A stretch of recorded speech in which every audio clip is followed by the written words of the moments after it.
Olá, pessoal, boa tarde, terceirão. Espero que vocês estejam bem. Eu sei que vocês estão estudando bastante, sei que os professores estão massacrando vocês. Até que eu tentei deixar vocês um pouquinho mais tranquilos, mas vamos lá. Nós paramos o nosso trabalho em sala de aula na página 52 da nossa apostila e nós íamos iniciar aí mais o que é análise sintática. Página 53. Vamos lá, vamos rever o que é isso. Diferente da análise morfológica, que a gente vai estudar em que família pertence cada palavra, a análise sintática vai nos permitir a estudar a posição desta palavra dentro de um texto, né, diante a um contexto em que ele apresenta. Então, vamos lá. Para a gente fazer a análise sintática, nós vamos ter como base, como referência, sempre o verbo. Sempre. Em qualquer situação. Falou em análise sintática, pensa no verbo, ok? Então, o que é essa análise sintática?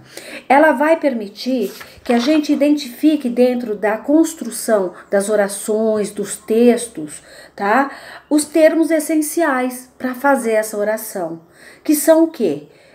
Esses termos essenciais. Quem é o sujeito desta oração ou desse contexto, ou seja, sujeito é aquele ser ou aquela situação que vai fazer uma ação determinada pelo verbo ou vai sofrer uma ação determinada por esse verbo.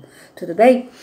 Mas, para a gente falar direto aí, vamos das orações, como é que eu encontro esse sujeito e esse predicado, né, que são esses termos essenciais, vamos lembrar primeiro que assim, dentro da nossa construção de oralidade ou de escrita, nós trabalhamos com frases.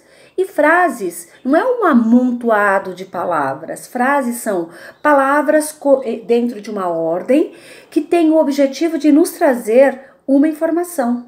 Por isso que nós temos dois tipos de frase. A frase nominal, que é aquela constituída só por nome. Oi, tudo bem? Sem verbo, né? Mas a gente tem aí uma sequência de palavras que traz pra gente para o interlocutor uma informação, ok?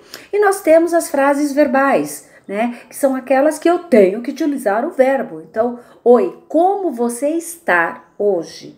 Né? Como você está hoje? Né? Então, eu tenho um verbo aí que está sugerindo uma pergunta para esse interlocutor, ok? Então, vamos lá. Então, a gente já sabe, já relembrou o que é frase.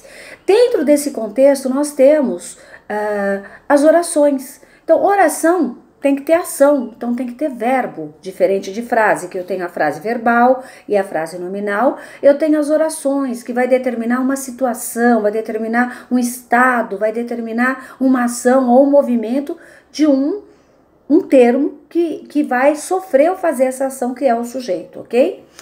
As orações precisam ter verbos. Dentro dos processos de oração, nós temos as orações composta simplesmente, né? E temos as orações composta com períodos. Então, eu tenho o período simples, que é aquela oração ou aquele contexto que é formulado por apenas um verbo. E eu tenho os períodos, né? Que eu vou chamar também de período simples, e tenho os períodos compostos, que são aquelas orações ou aquele contexto que são formulados, tem começo, meio e fim, né? E essa finalização é feita pelos pontos finais de interrogação ou de exclamação e cuja sua composição tem mais que um verbo. Então, a partir de 2 a N verbos, é o número de oração que vai compor aquele texto, aquela frase, aquele contexto, ok? Então, vamos lá. Para a gente lembrar, então, que dentro desse contexto de oração, nós temos os períodos simples, né? Que a gente vai chamar, são períodos simples porque eu tenho apenas um verbo. E o período composto, que é mais que um. E aí, dentro dessa situação de período, a gente tem as orações coordenadas, né?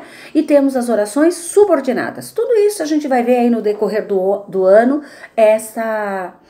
esse estudo, essa revisão de conteúdo, né? Na verdade, nós já estudamos isso num outro momento e a gente vai estar nos preparando aí para este vestibular e este Enem de uma forma muito precisa, pontual e responsável, ok? Então vamos lá, para a gente lembrar os termos da oração, eu tenho termos da oração sujeito e temos os predicados. Hoje nós vamos falar especificamente de sujeito, tá? Nós temos vários tipos de sujeito. Na verdade, não são vários, são 5, né? Nós temos o sujeito simples, que é aquele que é composto de um só núcleo. Por exemplo, a casa caiu. O que caiu, gente? A casa. Então, se eu tirar lá, a casa é antes do verbo, é o meu sujeito. Depois do verbo mais o verbo é o predicado. Então, qual é a palavra-chave desta a casa? Casa. Então, eu tenho um núcleo só, período simples, tá? Aí eu tenho os sujeitos compostos, que eu tenho que ter mais que um núcleo. Então, vamos lá. A casa e o automóvel caíram. Nossa, aí da casa para o automóvel, né? Então, o que caíram? A casa e o automóvel. Quais são as palavras-chave dentro dessa a casa e o automóvel? Casa e automóvel. Então, eu tenho 2 núcleos. Então, eu vou chamar de sujeito composto. Eu tenho o sujeito desinencial, sujeito indeterminado e tenho as orações sem sujeitos, né? Então, os desinencial ou aquele sujeito que não aparece, oculto, né? A gente vai ter em 2 situações, né? Eu posso ter na primeira pessoa e na segunda pessoa do singular e do plural. E aí você vai falar assim, mas e aí, amada? A terceira pessoa não? Não e sim, tá? A gente vai entender isso aí. Por exemplo, eu digo, comprei um carro. Ué, qual que é a oração aí? Comprei um carro. Quem comprou esse carro? O eu, né? A Sônia comprou um carro. Então, esse eu, a Sônia, não aparece, mas eu subentendo quem é a partir da conjugação do verbo. Então, eu tenho um sujeito oculto ou desinencial. Eu digo assim, comprou um carro. Quem comprou um carro? Ué, ele comprou um carro. Você sabe quem é esse ele? Eu não sei. Se eu não sei quem é esse ele, eu tenho um sujeito indeterminado aí, né? Não faço ideia de quem é ele. Então, como é que fica? Ele é indeterminado ou ele é oculto, professora? Vai depender do contexto. Se eu digo assim, João comprou um carro ontem. Ele comprou porque tinha dinheiro. Quem é que comprou porque tinha dinheiro? O ele. Mas quem é esse ele? É o João. Então, se eu identifiquei este ele ou esse eles no meu contexto, esse sujeito passa a ser um sujeito simples. E se ele não aparece na frase, por exemplo, voltando lá, João comprou um carro. Comprou porque tinha dinheiro. Quem comprou? Ele. E quem é ele? É João. Então, quando eu não apareço, mas o verbo subentende que é ele, e esse ele foi explícito anteriormente, eu tenho aí um sujeito oculto. Agora, quando eu não identifico, eu não consigo identificar no contexto do meu texto quem é esse ele, aí eu tenho um sujeito indeterminado. Ok, amado? Mesmo que ele esteja oculto, ele é indeterminado. Ok? E aí eu já expliquei para vocês, né, um pouquinho do sujeito indeterminado. Outra situação para eu achar esse sujeito indeterminado é quando eu utilizo a partícula ser para constituir o meu sujeito, tá? Lembram-se disso? Ou não lembram? Ó, no exemplo aí, 007, só se vive 2 vezes. Esse só se vive, quem se vive? Não sei, terceira pessoa do singular, não faço ideia. Sujeito indeterminado, tá? Outra coisa que eu preciso falar com vocês é assim, geralmente quando a gente tem essa partícula ser, a gente vai ter uma preposição na composição desse sujeito indeterminado. Não esqueça disso, que é uma boa dica, inclusive para a gente acertar alguns exercícios no Enem e no Enem e nos vestibulares que a gente vai fazer, né? Porque nós vamos fazer vestibular, nós não vamos fazer processinho seletivo, não.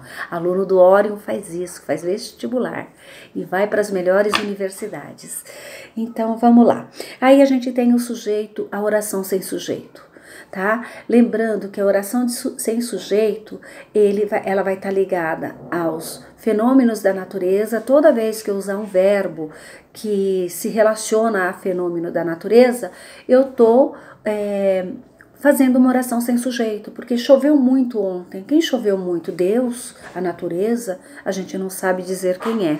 Então, aí o sujeito nesta oração é uma oração sem sujeito. Tá? O verbo haver no sentido de existir na terceira pessoa também vai nos dar uma oração sem sujeito, tá?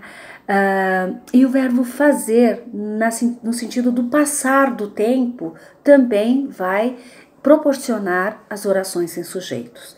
Bom, a revisão tá feita, agora eu preciso que vocês façam os exercícios a partir da página 53 e a gente vai terminar essa unidade já com a hora de estudo até a página 64, tá bom? Isso eu vou estar fazendo a correção na próxima segunda-feira.